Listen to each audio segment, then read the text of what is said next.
사랑하는 우리 성도 여러분, 우리 아침에 우리 말씀을 묵상하면서 생각해 봅시다. 예수 믿는 우리에게 가장 큰 복이 무엇이겠습니까? 여러분, 세상적인 가치관과 원리를 접근하지 마시고 하나님 나라의 관점으로 한번 바라볼까요? 예수 믿는 우리에게 가장 큰 복은 우리가 매일 살아계신 하나님의 말씀을 묵상하고 그 말씀대로 살아가고자 노력하는 그 순간순간이 예수 믿는 우리에게는 가장 큰 복인 줄 믿습니다. 아멘. 그래서 이 시간 오늘 여러분이 하루 중 이렇게 말씀을 보고 또 영상을 보는 이 순간이 우리에게는 가장 큰 복된 시간일 줄 여러분 믿으시죠? 아멘. 그래서 우리에게 주시는 하나님 말씀은 누가복음 9장 1절에서 17절에 있는 말씀입니다. 오늘 누가복음 9장에 있는 말씀은 총 3부분으로 되어 있습니다. 첫 번째는 예수님께서 제자들에게 하나님 나라를 전파하는 사명을 맡기시고 제자들이 예수님의 말씀에 순종하여 이 땅 가운데 하나님 나라를 전파하고 하나님 나라를 전파하게 되니까 귀신 들린 자가 떠나가고 병든 자가 치유되는 사건이 일어나게 됩니다. 그래서 두 번째 사건은 7절과 9절 말씀에 제자들이 이 땅 가운데 하나님 나라를 세워갈 때에 일어나는 그 일들을 누가 듣게 되냐면 헤롯 왕이 듣게 됩니다. 귀신 들린 자가 떠나가고 병든 자가 회복되어지는 그 사건들을 헤롯이 듣게 되니까 오늘 말씀 7절에 보면 두려움에 붙잡혔더라라고 기록되어 있어요. 그리고 마지막 세 번째 본문은 저와 여러분들이 너무 잘 알고 있는 말씀이죠. 오병이어의 사건. 우리 주님께서 물고기 2마리와 보리떡 5개를 가지고 5,000명을 먹이신 기적의 사건이 오늘 본문 가운데 기록되어 있습니다. 사랑하는 우리 성도 여러분, 오늘 본문의 그 3가지 사건을 찬찬히 살펴보면 하나님께서 이 땅 가운데 하나님 나라를 어떻게 세워가는지 보여주고 있어요. 우리 옥토교회 성도 여러분, 제가 끊임없이 설교 시간에 드렸던 말씀인데요. 첫 번째, 우리 주님이 제자들에게 권능을 주셔요. 그리고 그 권능을 받은 제자들이 어떻게 되죠? 하나님 나라를 전파하기 시작합니다. 말씀을 통해 하나님의 나라가 어떠한 것인지 선포하게 되니까 어떠한 기적들이 일어나게 되는 거예요? 네, 말씀 앞에 어둠의 세력이 벌벌벌 떨면서 귀신이 떠나가고 병든 자가 회복되는 일들이 일어나게 돼요. 그렇게 예수님의 제자들이 하나님 나라를 조금씩 확장해 가자 세상은 어떻게 될까요?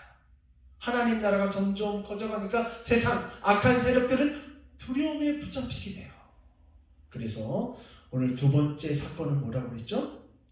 두 번째 본문 말씀은 세상으로 대표되는 한 사람 헤롯이 제자들이 행한 능력을 듣고 7절 말씀 가운데 심히 당황하였더라라고 말씀하고 있어요. 이 땅 가운데 하나님의 말씀을 들고 살아가는 그 사람으로 인해 악한 세력은 두려움에 붙잡히게 돼요. 그리고 마지막 세 번째 본문의 말씀은 우리 주님, 주의 말씀에 반응하는 그 사람들의 필요를 채워주셔요. 5,000명이나 되는 그 사람들을 먹이시고 배불리시는 그 주님, 그들의 필요를 채워주시는 우리 주님. 우리가 하나님 나라의 자녀로 살아갈 때 우리 주님이 우리 필요를 채워주시는 줄 여러분 믿으시기 바랍니다. 아멘. 그렇다면 여러분 오늘 말씀 묵상하시고 어떻게 하시겠습니까? 하나님 말씀 묵상하고 여러분들에게 다가온 하나님의 놀라운 생명의 말씀, 그 레마의 말씀을 붙잡고 우리의 삶의 터전에 나아가게 될 때 어떻게 돼요? 여러분이 하나님의 말씀대로 살아갈 때 여러분의 삶 가운데 있는 어둠의 세력이 조금씩 떠나가고 여러분들을 통해 하나님 나라가 조금씩 세워지게 될 줄 믿습니다. 그렇게 여러분들이 먼저 그의 나라와 그를 의와 의를 구하며 살아갈 때 우리 예수님의 5천 명을 먹이셨던 것처럼 여러분의 인생 가운데 가장 필요한 것들을 우리 주님이 채워주시지 않겠습니까? 주의 말씀 붙들고 주의 나라가 확장되어져 나갈 때 여러분의 삶 가운데 우리 주님께서 놀라운 은혜의 기적을 더해 주실 줄 믿습니다. 아멘.